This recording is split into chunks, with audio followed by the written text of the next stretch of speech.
Doo-doo, doo, doo-doo, doo-doo. All right. So I hope this is recording, um, and I don't have to re-record later. I tried recording this video yesterday and it just was not working for me. The vibe was off. So I wanted to re-record this today. Um, Welcome. Thank you for watching this video. I am going to be talking about Latinx marketing today. This is a PowerPoint presentation video that we put together for of Words and Ink. It just was not fitting the brand for the company. So we are moving it to my YouTube page and I'm redoing some of the audio presentation for this. Latinx marketing, big topic right now in both publishing and entertainment because it's such a contentious topic. And I'm going to get into why there's a little bit of a controversy historically with it. And I'm also probably going to talk a little bit about where I hope to take this conversation in the future. So as you can see here, I have the introductory slide for this presentation, this video, Latinx marketing. And I'm going to follow up with explaining what is the Latin look. So what is this Latin look that everybody wants to commercialize and make some money off of? According to Arlene Davila in Latinos Inc., a casting director explained, you know what they want when they ask you for models, it's unspoken. What they want is the long straight hair, olive skin, just enough oliveness to the skin to make them not ambiguous, to make them Hispanic. So essentially, what Davila reveals in her book is that they're really looking for this sort of Latino stereotype that is commercially viable, that makes them money, that attracts the most amount of individuals in Latin America to see, to look, to become viewers, and to pay money to be part of this sort of viewership experience. And this is particularly true for entertainment, right? Like movies in Hollywood. And we've known this for a very, very long time that this is essentially the stereotype that Hollywood movies operate on, that producers really look for. And the big question here is where does this come from? According to Davila, marketers in the 1970s pushed to create a pan-Hispanic identity, which meant crafting a generic and commercially viable appearance to represent that identity intended for broad appeal. The Latin look had to be aspirational, but still representative of the Hispanic consumer. This included cultural signifiers such as generic Latin music, bright colors, family values, and neutral Spanish that does not hint at a specific region. So this really tells you kind of what Hollywood and entertainment industries have tried to do with this sort of Latin look is to create a uniform look that works for the majority of Hispanic America, right? Like Latin America, anyone that was colonized by Spain, essentially, is to create a commercially viable appearance. And this goes back to this idea of blancamiento, right? That you want to create this aspiration to become whiter, more Spanish looking within the population of Latin America. And that is essentially the perfect Hispanic consumer. At the same time, you have this appeal to generic cultural signifiers, like generic Latin music, this sort of mixing of salsa and cumbia, for example, or now it's kind of like a mixing of reggaeton and hip hop, and bright colors and family values. A Spanish that doesn't really have a heavy regional accent, but that is more so kind of like neutral and appeals to a wide or a wider audience.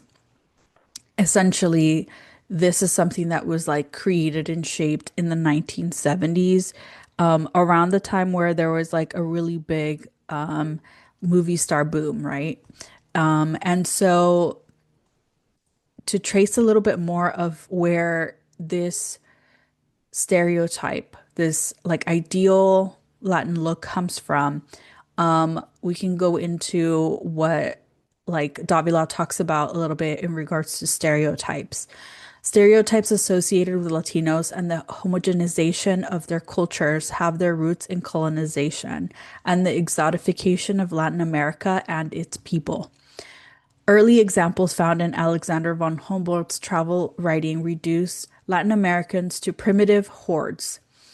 In La Raza Cósmica, 1925, José Vasconcelos made a case for race mixing to improve Mexican society. So essentially, this goes back to what I was saying, like colonization, right? It's been like colonization has had different waves in Latin America from actual like invasion of Europeans to the switch in regimes throughout Latin America. At one point, Mexico, for example, was controlled by the German Empire, then went to France, et cetera, et cetera. And then, more recently, we're talking about this sort of like economic colonization where you have companies that are European or started in the United States, for example, are migrating to locations in Latin America or in Africa. So you have this sort of like waves of colonization that are influencing a lot of these sort of commercially viable looks, right? And with Latin America, you especially see this sort of like intentional blending of cultures and looks to sort of create this idealized vision of what, like the ideal Latino consumer would look like. But it is also just another way of like exotifying Latin America and its peoples.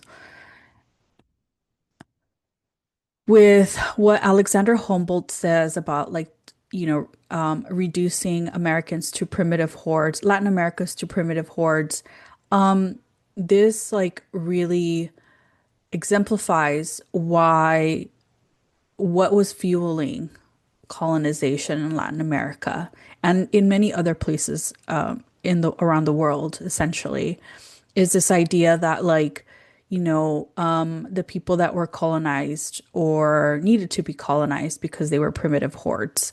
And the different ways in which that was done was, through again, migration, the like appropriation of land. Then you also have the waves of religious colonization. And again, like I just mentioned, economic colonization. But in the like around 1925, Jose Vasconcelos talks a little bit about, you know, the mindset that a lot of colonizers or colonized peoples took, which was to look at colonization as a positive thing, that the mixing of races was not a bad thing, but a good thing because it could improve the society. And while stating that diversification is a positive thing to the peoples, right? That doesn't like necessarily hide the fact or cover up the fact that like colonization had a brutal effect on the same societies. So a lot of individuals have criticized La Raza Cosmica, in recent times because of that. That it is more so a veiled attempt to like justify this type of like colonization and exotification.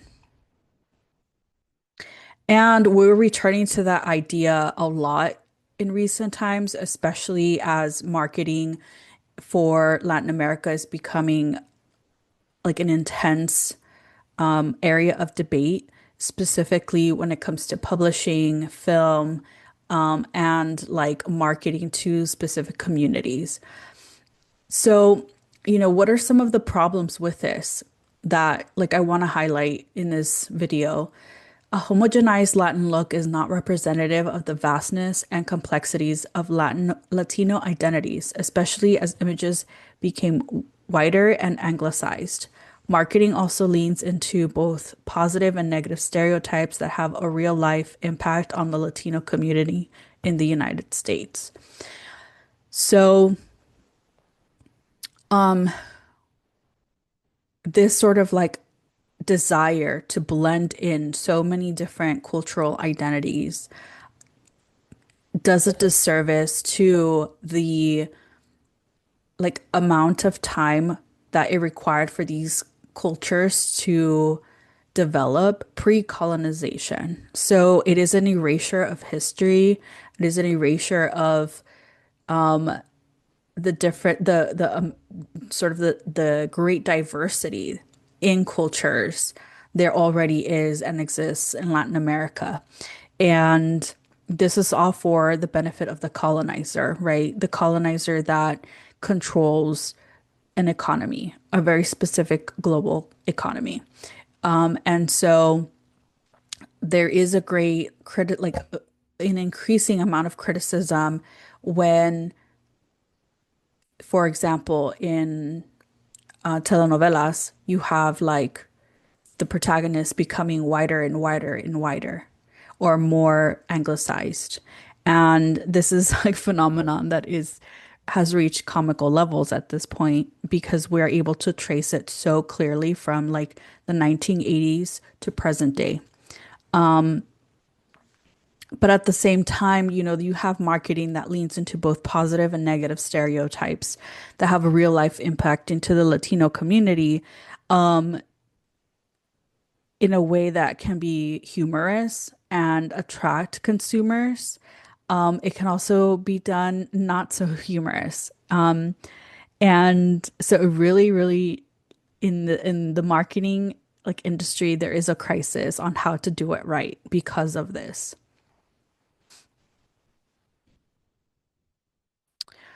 So like how does this happen? Racial ambiguity and otherness, right? They look for producers, marketers look for ambiguity intentionally. And they look for specific types of individuals that are kind of like existing in this like in between physically, right? And I'm gonna give you some examples here. You have silent film star Rudolph Valentino, the original Latin lover, promotional image for Blood and Sand, 1922. He's here on the screen. So when you look at someone like this, you kind of get the Hispanic vibe, but at the same time, there's no real indication of what part of Latin America he's from. It is very like kind of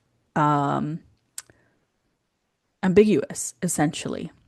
We're not sure look by looking at him, aside from the outfit, like what kind of culture he's from.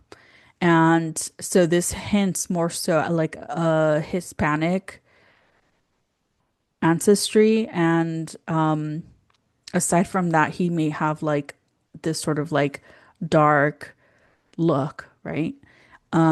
Mysterious look, exotic look that's very attractive. On the other side, we have someone like J-Lo in 1999 that, has enough like exotic features to hint that she's from Latin America somehow, but also is obviously very clearly part of like the hip hop culture, which is clearly very American. So, images in pop culture help maintain stereotypes of Latinidad and the concept of the Latin look as far back as the silent era to today. So, this is not something new. This is like been happening for a very, very long time. And there are so many other movie stars that have Latin American ancestry that were, you know, um, anglicized even more to be able to make it into the film industry, for example.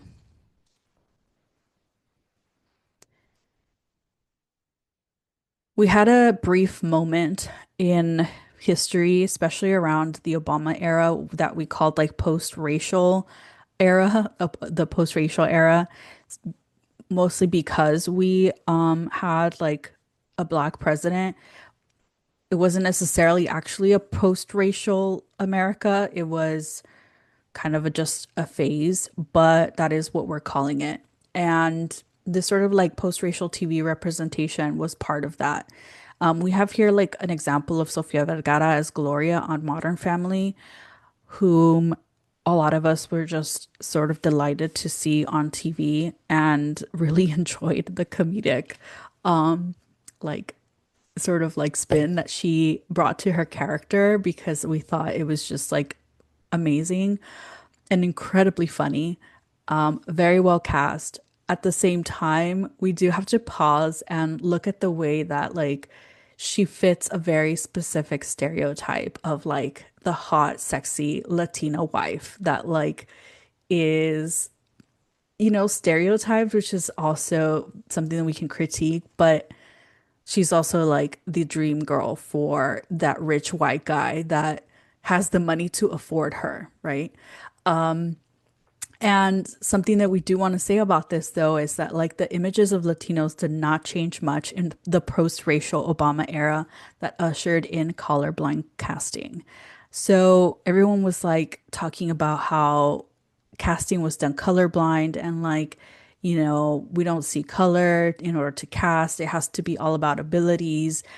But the numbers and the statistics were basically saying like there's no real difference because you're not casting colorblindly. Latinos and Latinas have just about as much talent and bring in just about as much viewership.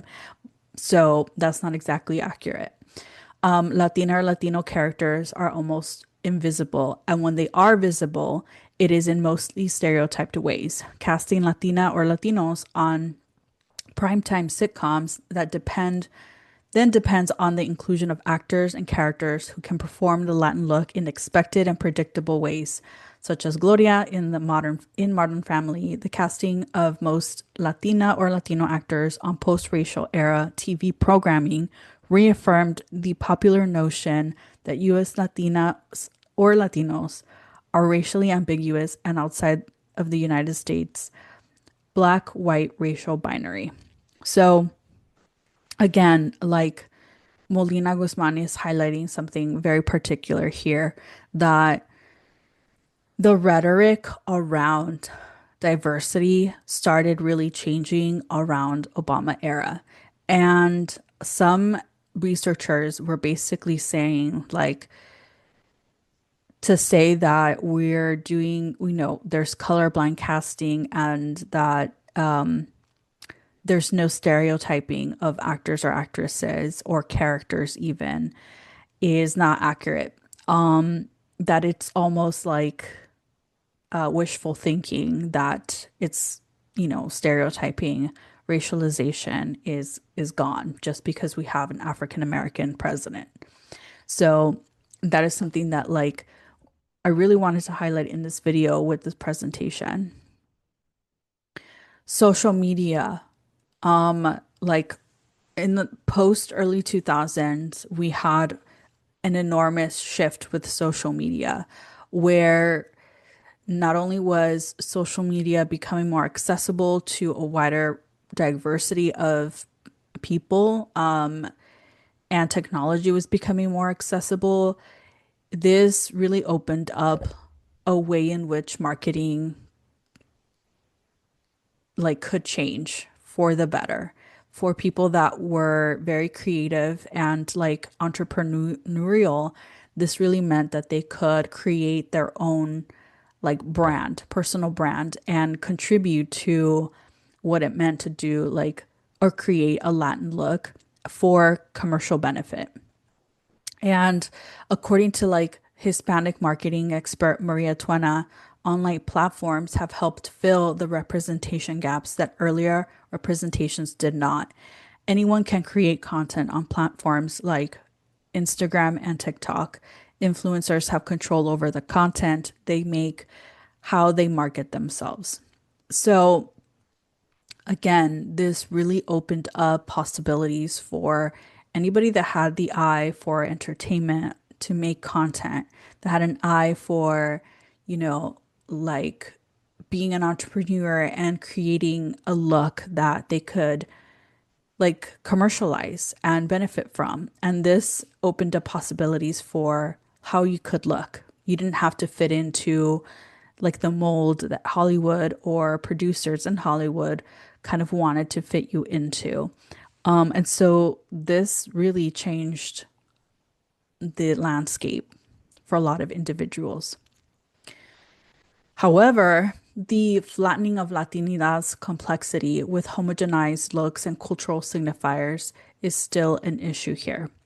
Viral content such as the copy paste Latina trend of November 2022 reinforces stereotypes of Latinas influenced by decades of images in pop culture. Silky, long, straight hair and lightly tanned skin, thin, upturned noses, and puffy, pouty lips. That's what a typical Latina looks like, according to the viral TikTok trend. TikTokers volunteers themselves as volunteering themselves as models for this combination of exoticized facial features and heavy glamorized makeup. A callback to the spicy Latina cliche. This is from Manuela Lopez Restrepo for NPR. I apologize for that. Um, and we have an example of what we're talking about with the copy paste Latina look. I apologize to the at Basic Beauty Kiss. She looks beautiful, gorgeous. It is an example of what we're talking about, how the look that Latinas were creating to market themselves, to brand themselves, really started to change. You started to look at this sort of like defiance when it came to the olive skin, and the promotion of tanned skin became so much more popular. Dark hair, dark straight hair became incredibly popular. And you see a lot of women really following this trend, even if they're not like influencers themselves.